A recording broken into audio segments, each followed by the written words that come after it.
Kicking off this episode of ClubCast, Jake and I will be talking about the 2023 MLB Trade Deadline and where teams are shaking up as we get closer to that October stretch. Just kicking it off, trade deadline's come and gone. Teams made the moves that they thought are necessary, either if they were sellers or buyers. What did you think about the trade deadline, just like briefly? I think it was underwhelming. Not as in I was expecting much, but it's just like this upcoming free agent class. There's not a lot of heavy hitters out on the market. So I think it was, there was a couple really, really good moves and then just a lot of bolstering pieces more. I think this deadline was a lot more. I think we saw it a lot on Twitter, a lot more rumors and a lot more rumblings, and a lot of that not coming to fruition. Obviously, the big one, we had names like Nolan Arenado, Goldschmidt, Dylan Cease being thrown around. The likelihood, I mean, me and you both thought Cease may have been moved, but the likelihood that the White Sox were, it was pretty low. They would have to really, really get a really good offer. And that just didn't end up happening. And we even said last episode that it was just the seller's market, and there weren't really many. There's good players that got traded, but there weren't like all-star MVP caliber trade players that got traded like in years past. So yeah, it was a little bit of a slow deadline, but there's still winners and losers, and we're definitely going to go over that first. So who do you have as like a winner of the trade deadline if you had to pick one or maybe a few if you have more? Right, man. This is funny because this is definitely not who anybody would ever expect me to say. But honestly, I put the Mets first. I put the Mets not as a number one winner, but I put them as a winner. I mean, you have this team that's obviously not going to compete, and you had $100 million on the books. I mean, they just dumped two big contracts in years they're not going to compete for some pretty good prospects like the Cunha's brothers. Very highly projected. I think he ended up being like 3 or 4 in their system like right away. And they got rid of Pham. I think he was on an expiring deal. And Mark Canha was really bad this year. So it's kind of they just, pushed the old pieces out the door and went ready to revamp. Going off that, Justin Verlander, man, go get the bag. He went and got his bag and then got to go back where he wanted to play anyway. I mean, we talked about, he had Tommy John and then came ahead and won another Cy Young at 39 years old in Houston. That's pretty wild. He's comfortable now. Well, I'll talk more about him later, but I just think he's just one of the biggest winners of the deadline. And then my last is the more obvious one. I put Texas. I think finally going in for some players and, buying along with some other teams, maybe even like the Angels, somebody like that. But Jordan Montgomery and Max Scherzer helps the pitching rotation a little bit. You got Barlow on the back end and Austin Hedges that can be a good, rock behind the plate. But I just like the move to be aggressive and try to go win. Yeah, I definitely agree with a lot of the teams that you said. I mean, just continuing off of what you said with the Rangers. I mean, they're definitely like, I don't think you cannot say that they aren't a winner at the trade deadline. They've been a winner all season. They've been firing on all cylinders. When their lineup 1 through 9 is fully healthy, it's arguably probably the best lineup in the American League. But they do have some health issues right now with Heim and I think Jung are out for extended periods of time now. But one of the biggest problems that they've had is the injuries to their starting rotation. And 6 weeks into the season, Jacob deGrom ended up getting put on the IL like we all expected would have happened, but it looks like it was a lot more serious with Tommy John. And then recently Nathan Eovaldi, who's been one of their cornerstone pieces. And what do they do to fix their rotation? They trade for Max Scherzer, who isn't having the best season, but I guarantee just moving from a team that's on the outside looking into a bona fide contender is definitely. He's a competitor. He's definitely going to pitch better. He looked really good against the White Sox after that first inning. And then Jordan Montgomery, I was really high on him. He's kind of a guy that was on expiring contract, so you knew the Cardinals were going to move on. And it's a win-win for the Rangers because they're getting extra starters. They got pretty much a rotation of like 6 or 7 guys. Who's the one that got the arbitration offer or not arbitration, the qualifying offer, and then they accepted it? Perez. Yeah. He was like an ace like last year, and now I think he's the 5th or 6th starter on this team. So it just shows how deep they are. And then continuing with the Mets, I also agree that they're winners, but just for different reasons, like how you said, where they got rid of 2 guys who were into their 40s on huge deals. They still have to pay those deals for the most part. They're paying a bulk of the salary, but they're getting a lot of prospects in return. They're definitely looking towards, like they said, to 2025, 2026. So Mets fans, you won't have anything to celebrate until then. But also just sticking out in the AL West, the Astros, they just fresh off winning a World Series.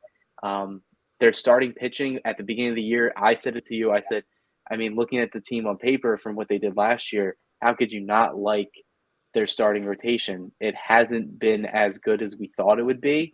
Christian Javier's taken a step back. Who's the guy that threw the no-hitter the other day? Valdez. He's been having a roller coaster year. And Hunter Brown, he's still young and he's developing, but you trade back for, in my opinion, one of the best pitchers in Astros like recent franchise history. You're getting him back there. That's a postseason guy right there. He's been shaky, but he's dependable, and he's been really good when he's playing for the Mets this year. Did really good in his debut against the Yankees. I think he ended up losing, but he only gave up 2 runs. So, but yeah, those are the 3 I would say. Yeah, the Astros were kind of obvious. I just didn't really want to put them down. But yeah, adding your guy back, and then like you said, the Mets ate part of his contract and everything. So it's like, why would you not go and do that? But that just we have 2 NL West teams now, or AL West teams in the in our top winners for the trade deadline. Yeah, and then the Astros, it's been a little bit different for them because probably since 2017 they've been the American League West favorite, and this season they've kind of had an uphill battle. Like there was at one point in the year they were behind the Angels and Mariners. I think they were almost last place, and then looking at where they're at now, I believe they're still like a game or 2 back from the Rangers, but they caught up to them pretty quick. And in the head-to-head matchups, it's also pretty close. So, the Rangers made moves and the Astros responded with making moves of their own. So definitely some big winners there. But, we always have to discuss there's winners and there's losers. I'm interested to see who you think the losers are at this deadline are. Yeah. One, I think we start with the Yankees. One, because they didn't really do anything. They still can be competitive in that division. I don't know. Yankees is not my favorite. But they also traded for Spencer Howard, who is one of the worst pitchers I've ever seen in my life. They paid for him and traded for him. So, boo Yankees. That's a loser. But getting on to the other teams, the Guardians, in my opinion, they were 2 games out of the division like 3 days ago. And they trade away Savali. They trade away Josh Bell, who rakes. And then they trade Ahmed Rosario to the Dodgers for Noah Syndergaard, who is awful. So it just doesn't make sense to me. That's such a weak division. We talked about it last time. It's such a weak division. The Twins are one of the best teams. They're in first place. The Minnesota Twins. The White Sox were sellers. You have the Royals, who are on a hot streak. But they're still they're bad. And that division's so weak. I would just like to see the Guardians go after it more. They have been running that division as of late, but I like it being aggressive. But my last team, another team just like that kind of is the Diamondbacks. They got Tommy Pham, Jace Peterson, and Paul Sewald. Paul Sewald is going to be good in the back end of that bullpen just because he was so good at Seattle. But what are these other people going to do? You get a little bit of good depth, some experience, but I don't think it's enough to compete in that division. You have the Dodgers, who have been the best team in that division for what feels like 20 years now. You have the Giants, who are tied with the Phillies for the first wild card right now, depending on if they won. I don't know. I hope they do. They were tied in the 7th when we started this. And then you have the Padres who can win some games. You have all these teams out there, and you had such a good year to start, and then you're just not even going to try. It just doesn't. I don't like being aggressive. You already have injuries to Davies. You don't have a lot of pitching depth. I just don't think they're going to be able to get back in that wild card. Yeah, and at Dodgers we mentioned the same thing because they asked me like the Diamondbacks I said that they would probably be almost eliminated by August, and it looks like that's coming true because they look completely lost.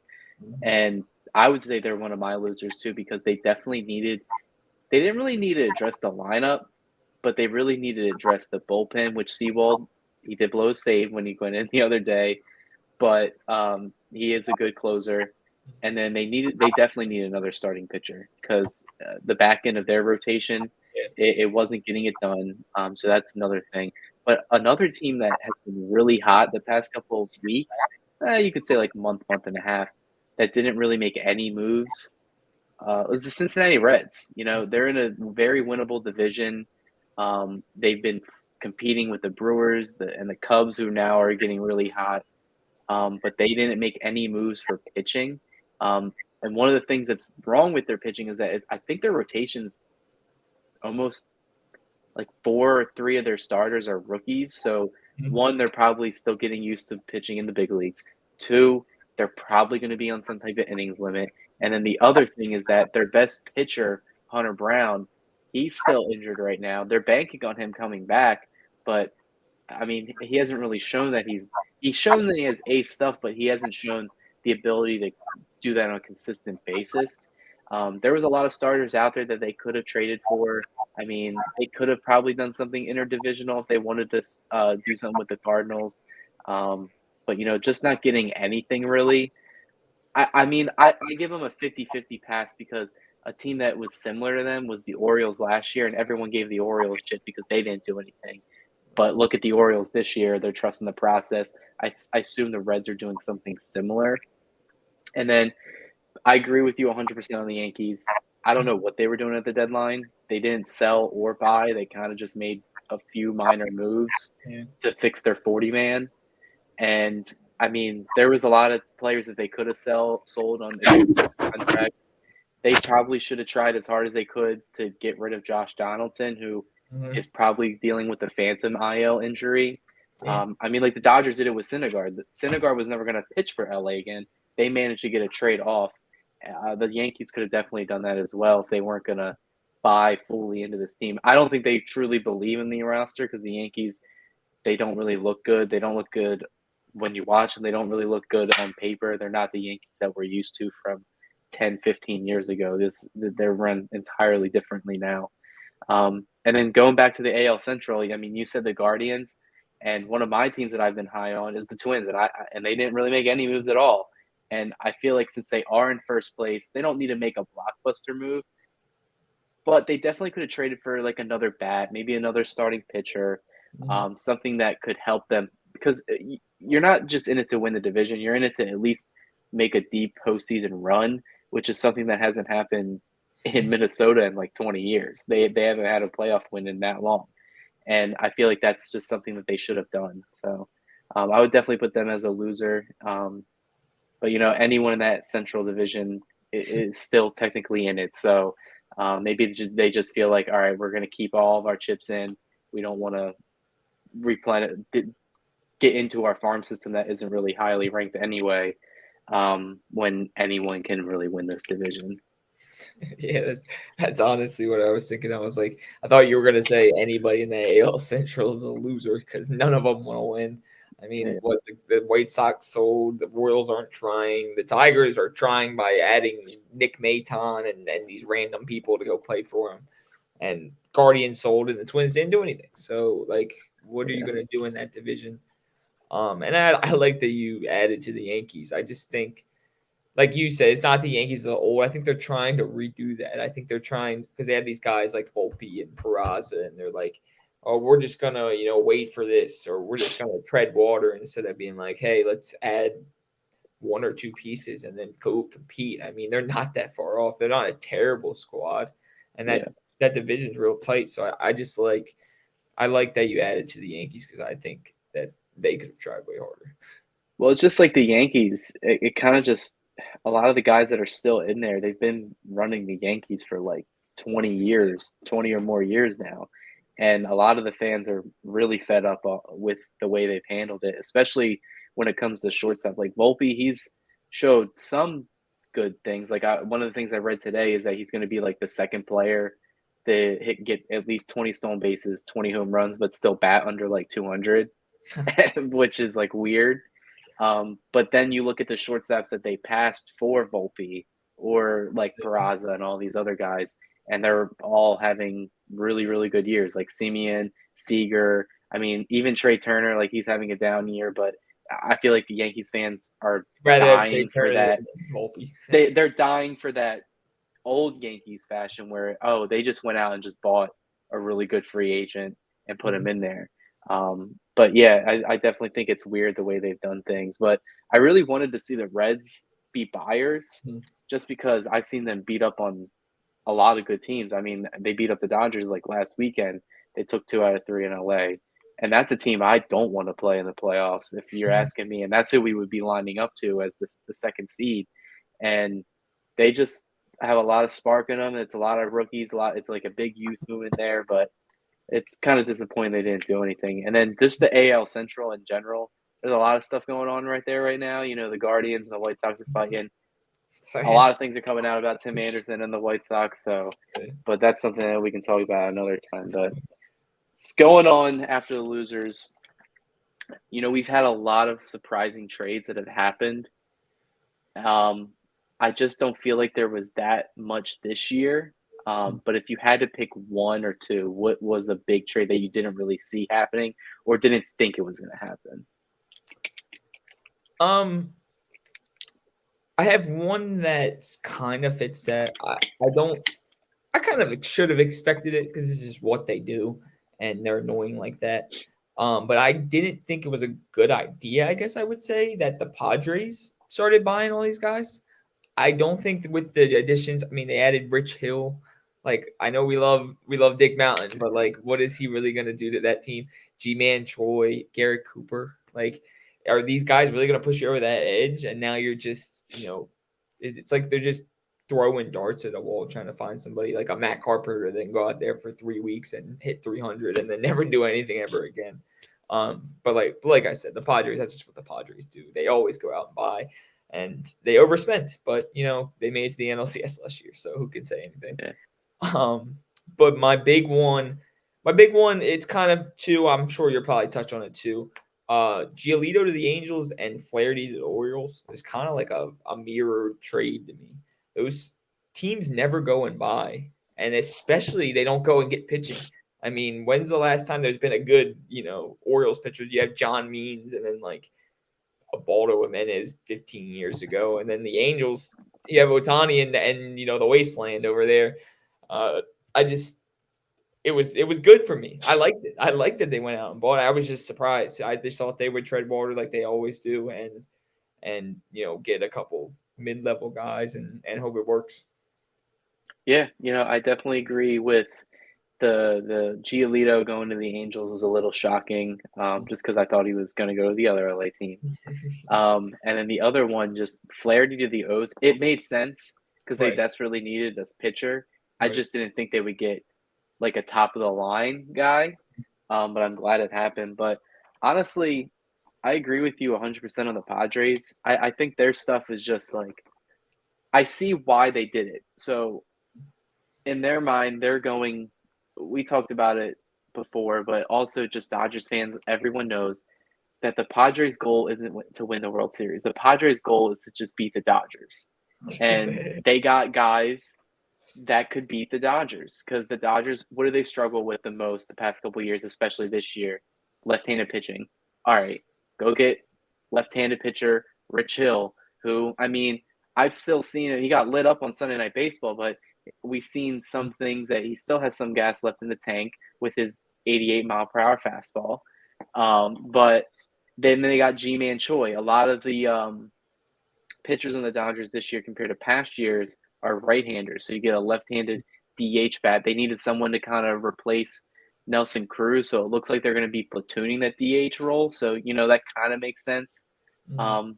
But then other than that, it's like they had so many pieces that they could have sold and gotten a lot for, but they just run on spite.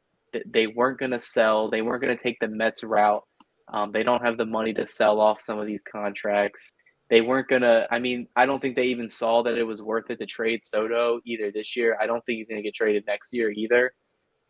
Just because, you get Soto, like, hopefully, maybe they should have traded like Snell and like revamped for next year, just Mhm. because they're not even after this weekend series against LA. LA took 3 out of 4. Now I think they're more than 10 back in the division, and they're like 4 or 5 back from a crowded NL wildcard race Yeah. with 2 of the teams in the division above them in that wildcard race.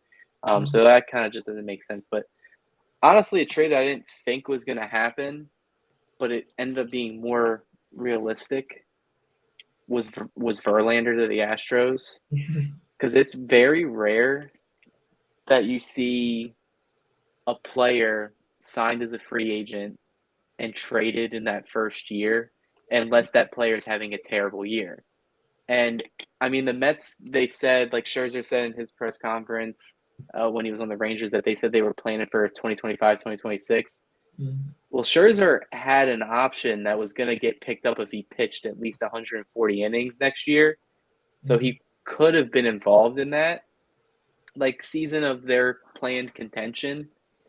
So that was a little shocking, and just the amount of money that they paid to get him back to the Astros, which you mentioned it earlier. Like what a winner for him. He gets the bag and then gets to go back to the probably the favorite in my mind, even though all these other teams have better records and stuff in the American League. Mhm. A place that he's played for the past couple of years and had tremendous success. So I thought it was a little shocking to me because I just didn't expect that, especially just because he was just signed there, and you don't see that happen often. Yeah, I think that, like you said, the Astros are always going to be favorites in the AL with that core of guys that they've had for the last 5-6 years. But I also wrote the Mets down. I didn't touch on it, but yeah, it was for what went on, but I also put them on there for the concept of 2025 and beyond. I mean, I said in the last episode, hey, the Mets should probably go and trade Scherzer and get one of these guys off the books. But I didn't think they'd go out and sell 4 or 5 guys, and now they're even farther away.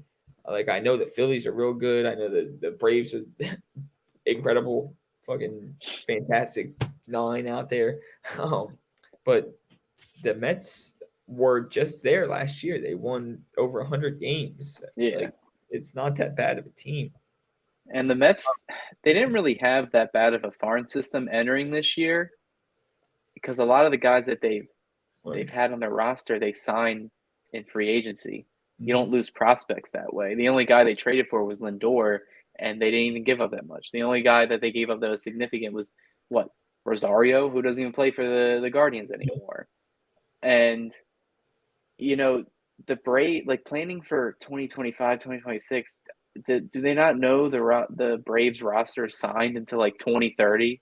Like all those guys are there for the next like 6 years at least. Like that core infield and outfield is there for the next like 3 or 4 years. And then you got another couple guys that are there until the end of the decade. And the Phillies, they're going to go out and continue signing players. We're starting to now see them finally develop young players with Stott playing tremendously this year. They already got 2 very highly touted pitching prospects. They're going to definitely be in contention. The Marlins, this may not be their year, but it looks like they're taking a really big step forward.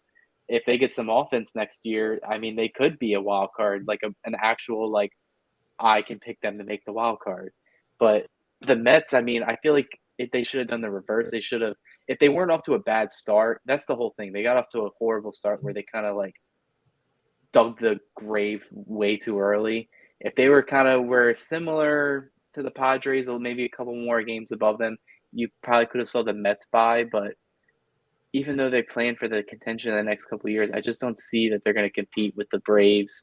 I don't even think they're going to really compete with the Marlins or the Phillies. So a lot of stuff's going to happen these next couple of years for Mets fans. But, like Josh said, LOL Mets never goes away. So That's just the vibe, man. That's just how it is. LOL Mets. Yeah, I liked the other thing I wanted to touch on before we went on the next thing is I like Jack Flaherty, man. I was always been real high on Jack Flaherty, and on his first start, his velocity was up like 6 miles an hour. He was dealing yeah, out. Man, I think that'll be that ace, that guy that'll could get him through the wild card round or something like that. I don't know. I don't know what the outlook is on the Orioles. I don't know 100%, but yeah, he's a big ad for them. yeah. I like the move too. I mean, like he's definitely looked really good, and the O's have looked really good too. But moving on now. Trade deadline's come and gone. We've seen players move. We've seen some teams make moves, seen some teams not make moves. I kind of want to get your understanding of where you see the National League favorites and the American League favorites. And we can start off with the American League and then we can touch on the National League just probably because we have a little bit more opinions about it. So it probably could be a long conversation. But in terms of American League outlook, where do you see like the top 3 or 4 favorites are? Yeah, I think like we said, the Astros are always going to be there. I think it's tough to say because they're a bunch of games back. The Orioles are really really hot, but I think a team out west might just take the 1 seed, just because that division's so tight out there in the East. I think it's going to be more beneficial. They have like the A's, people like that to beat up on. So I probably put the Astros as the top seed, and then the Orioles behind them, and then you have 2 wild card teams. Then you have the Rangers as top wild card, and probably the Rays right behind them. The Twins, I guess. Who else in the Central? I mean, they like we said that everybody else just sold their team, so the Twins in the Central, and then you have a couple teams that back here. The Angels have been really bad, really really bad after they decided to keep Shohei. Blue Jays have a really deep lineup.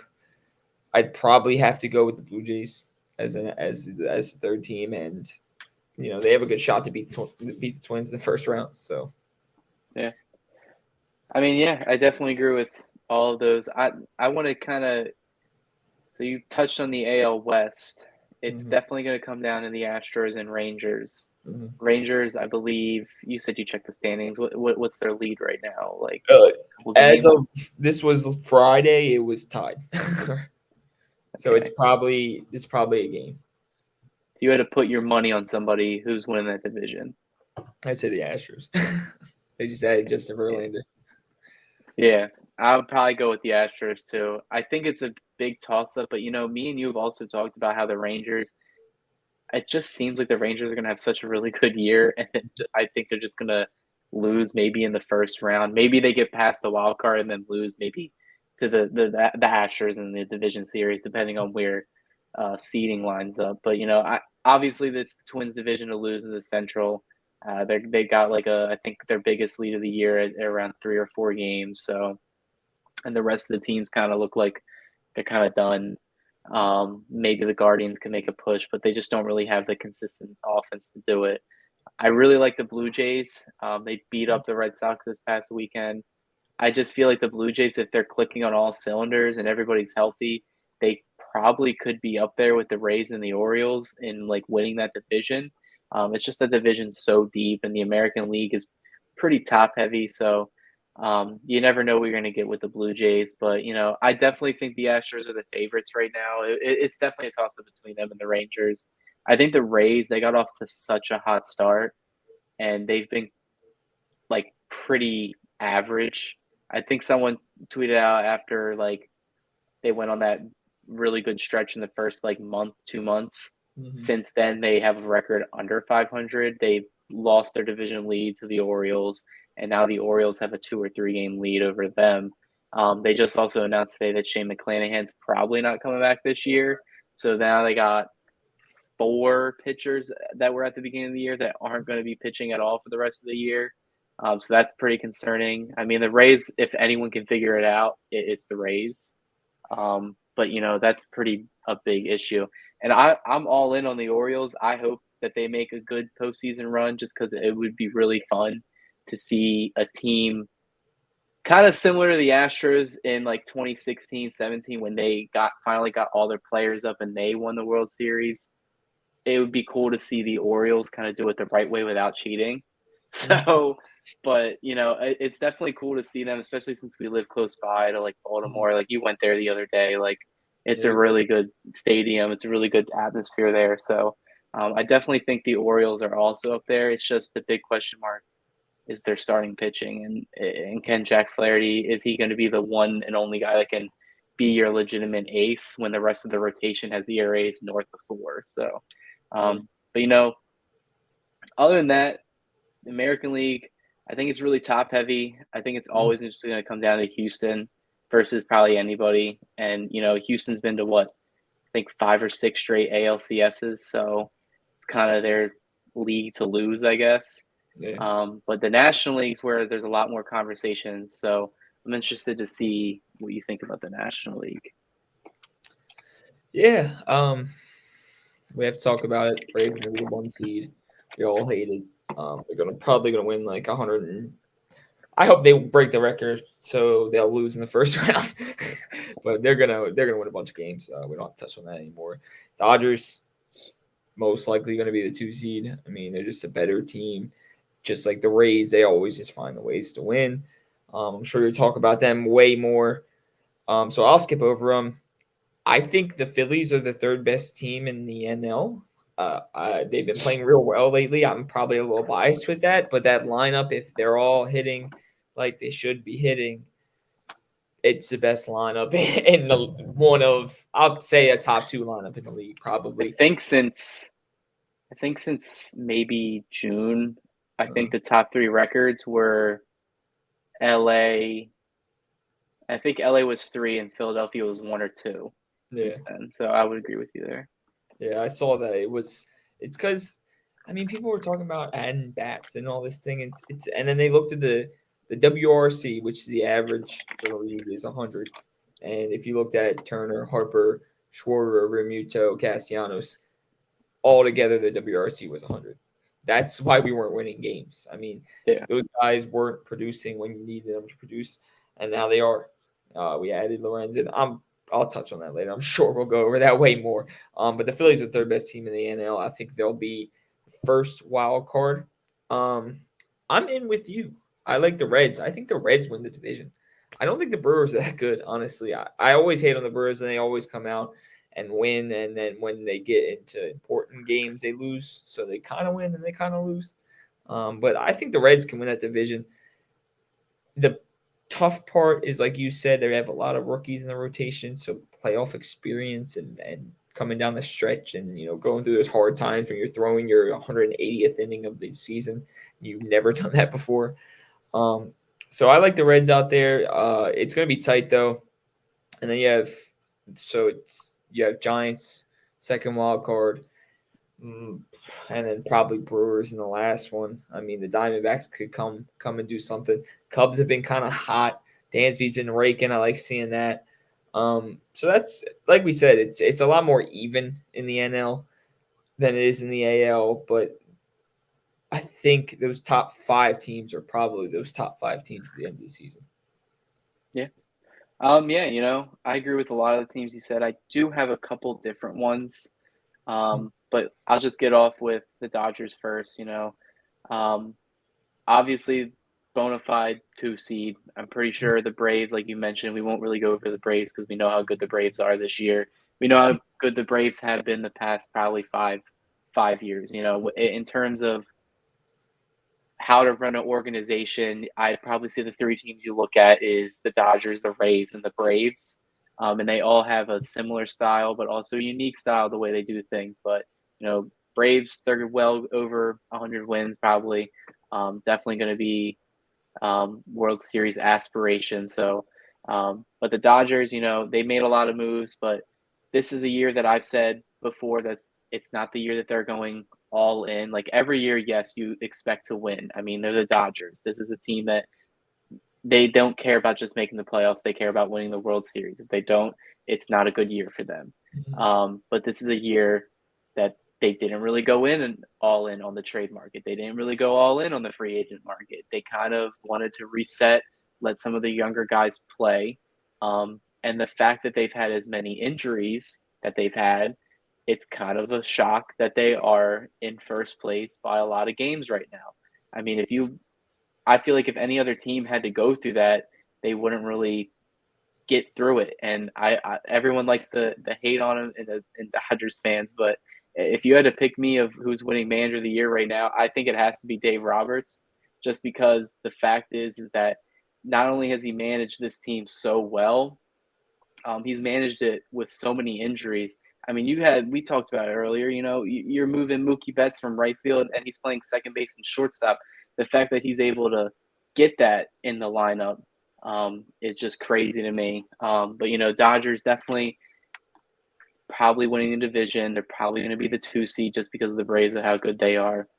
Where it gets tricky is the Central, and I really like the Reds, but they've kind of been on a roller coaster wave probably the past week or two.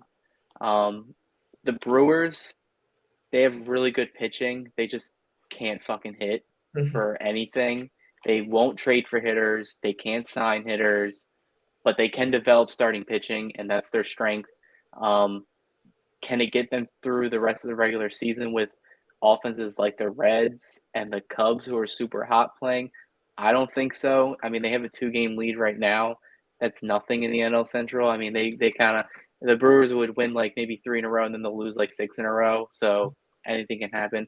I actually think if you had to ask me right now, I think the Cubs are going to win the division just because they kind of been firing on all cylinders right now. They're the healthiest they've been. You mentioned Dansby being hot. How about fucking Cody Bellinger being hot, dude? He's had over 330 this year, and he's been pretty much a corner piece of that offense. And he plays elite defense. They move him in the outfield. They had him playing first base the other day as well. And they're pitching. I mean, Stroman's been getting eat up a lot. They put him on the IL, I think, so maybe it could just be some fatigue. But they have a lot of good pitchers. I mean, Steele, he's been having a really good year. I mean, you still got Hendricks there. They didn't sell at the deadline. They ended up trading for a couple guys.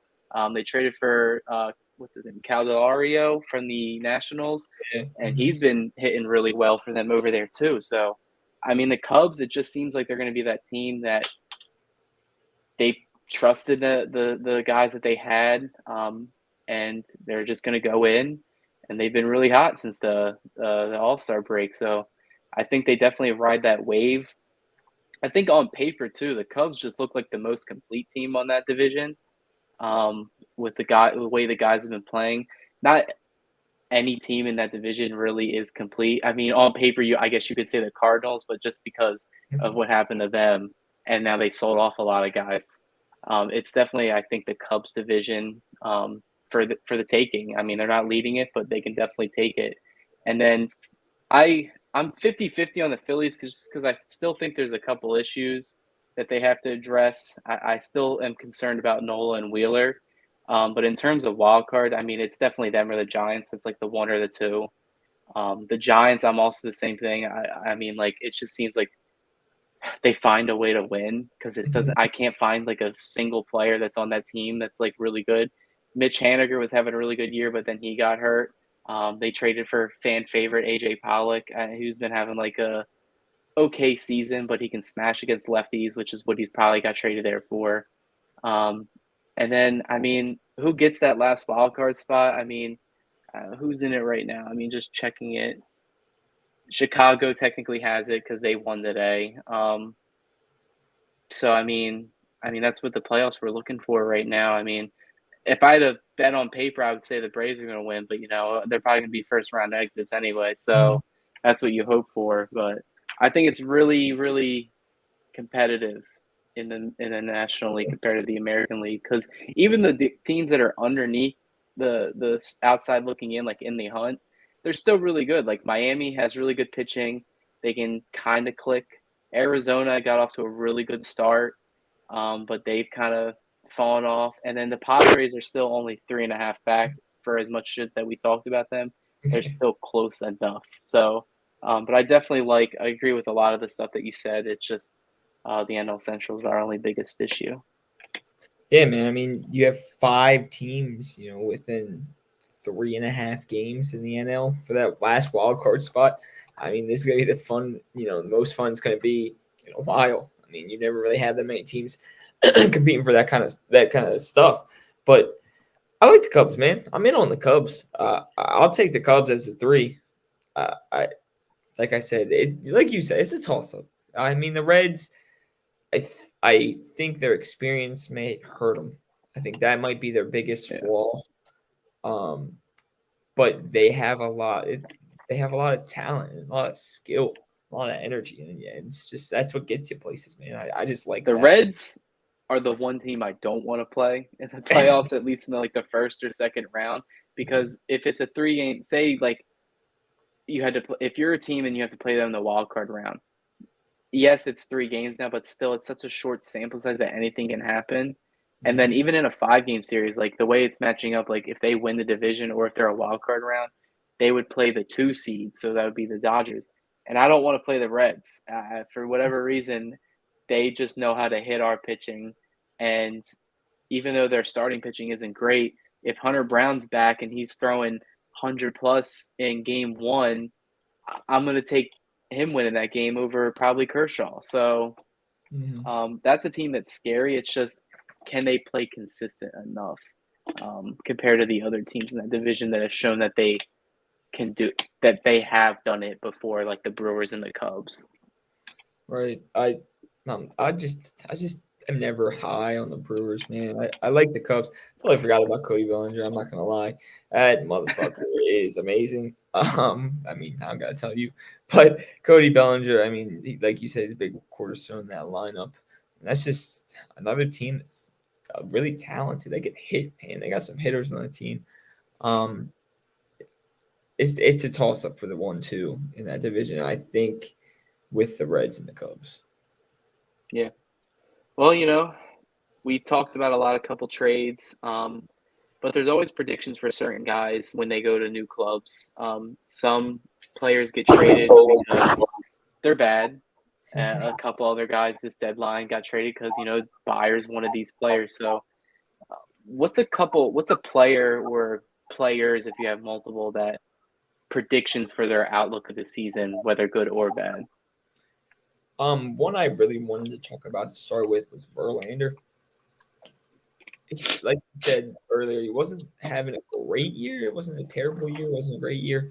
But this move to Houston will really tell you what it was. Was he uncomfortable in New York, or was he still battling injuries? Was he battling fatigue from pitching, all the way to World Series last year? You don't know what was going on, but I think his move to Houston will really tell you. So I'd like to see what happened there. And then I think the other guy that we talked on, the other 2 guys we talked on earlier, Giolito and Flaherty. I think those guys are going to be huge for those teams. The Angels are going to Angel probably. We're already seeing it happen. But Giolito could really help those guys over there. Jack Flaherty, dog. He's going to be good. He's going to go get some outs for the Orioles and, hopefully help them get through a round or 2. Yeah, you bring up a good point. I definitely, when I look at some of these trades, the first one that comes to mind is Flaherty, because I wonder if the Orioles are going to be getting 2019 Jack Flaherty. Because if they are, that's a bona fide ace that they're getting to their starting rotation. That could definitely help them in a wild card round, could definitely help them in the divisional round that they're setting up for. That's a guy that I'm definitely going to look at. And you mentioned he already had an uptick in velocity, and he looked really good against the Blue Jays the other day.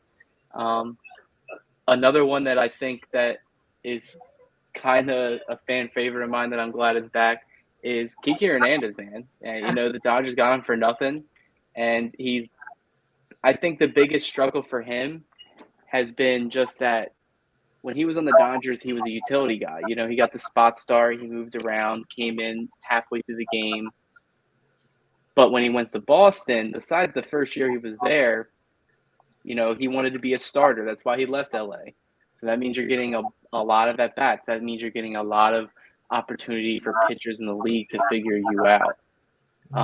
So I think him going to LA, they already told him that you're not going to be a starter. You're going to get starts, but you're going to be moving around. You could be playing left field, second base, shortstop, third base.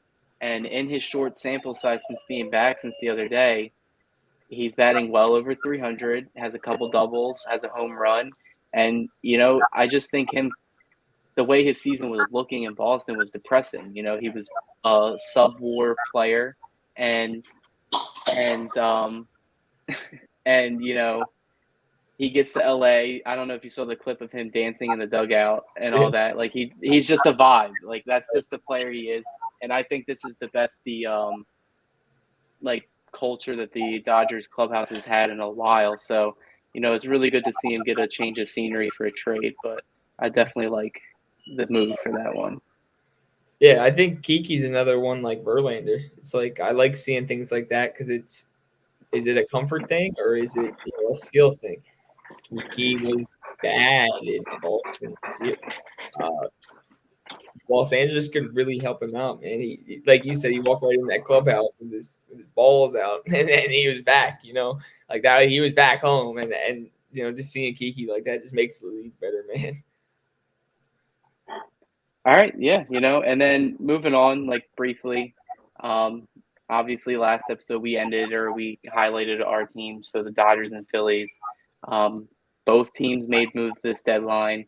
I'm interested to see what you thought about the Phillies because I know last week or the last episode you had a couple of deals that you would have liked to seen. One of them you ended up getting right, so I kind of want to see what you think. Yes, sir, man. I'll start with the Cubs because I respect it.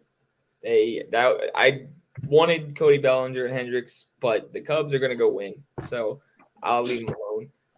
Michael Lorenzen, man, Dave Dombrowski, thank you. That's what I wanted. Now we can move to a 6-man rotation. Like you said, Wheeler and Nola really scare you. I agree. 6-man rotation. They pitched 200 innings plus the playoffs last year into the World Series. They pitched in this game 6 of the World Series. Like that's a lot of pitching. I think the 6-man rotation will really help. Chris Sanchez has been dirty this year. He's got a sub-3 ERA, and he's just a good lefty with a nasty changeup. Ranger's been real good. Wheeler's been okay. He hasn't been himself. Nola's hit or miss, of course. And Walker's leading the league in wins, so I don't care. I get that we follow ERA, but I'm a Phillies fan. I want to win the ball game. If he's getting wins, we're getting wins. Who cares? And then the other thing was the bullpen. I wish we could get some more consistency. I'm sure that was one of the flaws that you pointed out when you were thinking about the Phillies in the wild card. And I agree with you, man. I mean, Craig has not been good as of late. Saranthe's lost, and then he's the nastiest reliever in the league. Alvarado's coming back, but he's been hurt twice now this year in 2 different injuries. You just have guys who can be really, really good or just lost out there. And then you have, guys who you never heard of before this year, like Dylan Covey, Jeff Hoffman, Vasquez before he got DFA'd. These guys who've been good, but like they're ticking time bombs. When are they going to go off? But like I said earlier, I think they're going to be the 1 seed, very least the 2 seed. And if they get the 1 seed, you're not going to beat them in the wild card. So we'll see in the ALDS who they get, and imagine either the Braves or the Dodgers. And you gotta go win baseball games. That's all you got to do. Yeah, I definitely like the Lorenzen deal for Philadelphia. When you mentioned it last episode, it definitely made a lot of sense. I mean, any team that was looking for starting pitching would have been happy with any of the guys that were on the market this year. So, and Lorenzen, he All-Star Michael Lorenzen, he's been really hot since the All-Star break. So, that's definitely a good pickup for Philly. I definitely wish they would had more consistency in the bullpen. But all you really need when it comes to October, and this from last year, and then you've seen like other teams that do it, is that you just need your guys to get hot at the right time in the bullpen. It's so it's so hit or miss with the bullpen. If they come in October and they're lights out, you won't care about their statistics in April, May, which is where a lot of their stuff is inflated. And that's true for the Dodgers this year, And then pivoting to that, the Dodgers' lack of moves angered a lot of fans. And I said it on Dodgers Beat and then the Blue Blows podcast with them. I told them months ago, I said, I wouldn't be surprised if at the deadline they ended up trading more players away. And technically they did because they cleared a lot of the spots on the 40-man. They've traded 2 guys to the Mets I forget who they were off the top of my head, but they did trade away 2 guys from the Mets. They traded away Noah Syndergaard. The fact that they got anything for him was an automatic W for me. But they took a flyer on guys that had high upside. Like I already mentioned, Kiki Hernandez. He had an OPS over 800 against lefties. Ahmed Rosario, okay at defense, could say he's awful. Dodgers don't care. He smashes against lefties, and he's done really good since he's been in LA. I think he has 2 homers. He hasn't committed an error yet, and he's played 3 different positions already. I think he hasn't played center yet, but they plan on making him play center every once in a while. But he played second base for the first time in his career the other day, and he's played shortstop a couple games. Definitely taking a game plan out of the Phillies book when it comes to defensive substitutions at the end of the game. They already did it, and I imagine they're going to do it in the playoffs, where Rosario will get the start for the first 5-6 innings, and who's coming in? Defensive specialist Miguel Rojas, which I think it's smart because, it worked for the Phillies last year. You're looking to get those first couple of runs, and then hopefully it's locked down in the latter half of the game, when you're putting your best pitchers out there. And Lance Lynn, you trade away Syndergaard, who had an ERA over 7, and then you trade for Lance Lynn, who has an ERA over 6, has given up, I think, at the time of the trade, 29 home runs, which was his career high already. He's given up 4 solo shots with the Dodgers already. But he's looked really good in his 2 starts here. So at the end of the day, the Dodgers just needed innings, and I'm confident with Lynn going to the playoffs and a healthy Kershaw. So not a lot of moves, but I think they made the right moves. And honestly, my hottest take that I haven't really talked about with anyone is that, and then I've seen a couple Dodger fans on Twitter agree with, I would take the lineup this year over last year because I think it's a lot deeper. Because I've mentioned to you that their bench in years past, like 21 and even last year, has been awful. But their bench this year, you have a mix of David Peralta, Jason Hayward, 2 guys that have been playing the league a long time. And then, Rojas has been a starter for most of the year. I assume he moves to the bench. And then Outman kind of fluctuates from the bench to starter. And then Kiki Hernandez, I think, solidifies their bench really well. And the way Freddie and Mookie have been playing this year, they haven't played this good. I would say this is probably the best Freddie's ever played in his career, which is saying a lot because he's had a really good stretch of a career. Even the 2020 year where he won MVP, technically he's been having a better year than that, even with a shorter sample size. But, I'm confident going in the playoffs just because I witnessed what happened last year of it doesn't really matter how many wins you get. And I think that's the sentiment Dodger fans just need to have. I think that's the sentiment any team needs to have. It's just with the playoff format how it is, it's just win and you get in. But, yeah, I would definitely say that's mine. Yeah, man. I'm confident. How confident I am. I went to playoff games in Philly. You just have to get in, man. It's so, like you said, nobody cares about your stats in April and May. Nobody cares about what you did in June. Nobody cares that You cheer Trey Turner back in July and August. We care about what you're doing when it's, when the Phillies are up 3-2 and they bring out Jose Alvarado. That's what I want to know what you're going to do. And that's how you win baseball games, like the Astros do every year, like the Dodgers do every year, like the Rays do every year. They just find ways to win. I do like how you said you like this lineup more, because this lineup for the Dodgers resembles more of like that Braves lineup in 21 and that Nationals lineup that have, 4 or 5 guys that were really good, 3 guys who are pretty good, and then 7 or 8 guys that could come and get you a run or steal you a base or something that you really need to do. Kiki Hernandez, I'm just saying it now, is going to be our Rosario in the playoffs this year if they go on a deep run. I just feel like that's just an underrated pickup, because Rosario, when he got traded to the Braves that year, he was awful for the Twins. Yep. And he goes to the Atlanta and then ends up being my worst nightmare that year. So, that's definitely something I want. Like, you don't have to win the trade deadline, and that's the thing. Like, you don't have to win the offseason. You don't have to win the trade deadline. It just matters winning when it matters.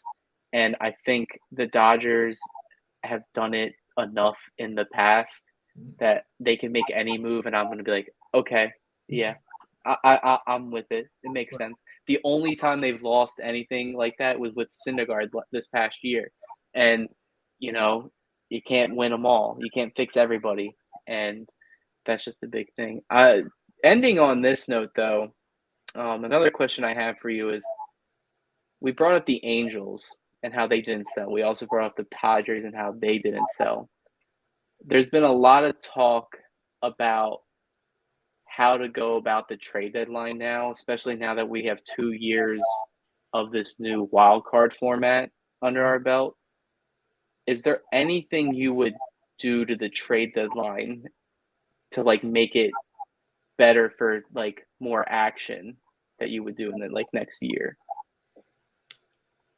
Honestly, to be honest, I'm not huge on the trade deadline. I don't like when these teams go out and sell, half their rosters and try to rebuild, because you see teams like who were some of the sellers, teams like the Nationals, these teams who were good, and they're like, oh yeah, let's be sellers and go get prospects, and make a dynasty. Yeah, let me sell, and then okay, now 2 years later I'm selling again. Now 2 years later I'm selling again. And now you're just selling forever. I mean, that's what we're seeing. If we're trying to improve the trade deadline, it's it's all about competition. It's really tough though, because you don't want to get a lot of top end and bottom end like the AL is doing this year. But since 6 teams get in now, a lot of teams could compete. I think competition is really the biggest thing that would improve the trade deadline, and less of a mindset like the Athletics, less of a mindset like the Royals, who are just like, okay, well, let's pack it in and make our money. Yeah, I definitely think compared to years past, 21 was probably the last big trade deadline, just because it's so you're never really out of it now. Right. Even teams you could argue the Mets, if they kept all their players, being 7 games out with still a month and a half left of the year is feasible to make a wild card. But I feel like there's a couple options to fix, I guess, the trade deadline. One, compared to other leagues like the NBA and the NFL, you can't trade draft picks in the MLB, which is one of the big things that a lot of other big sports do. That doesn't really translate to MLB because those draft picks don't really accumulate to anything in the immediately, and as much as the NFL and the NBA does. So I would say throw that out the window. I saw some people talking about that.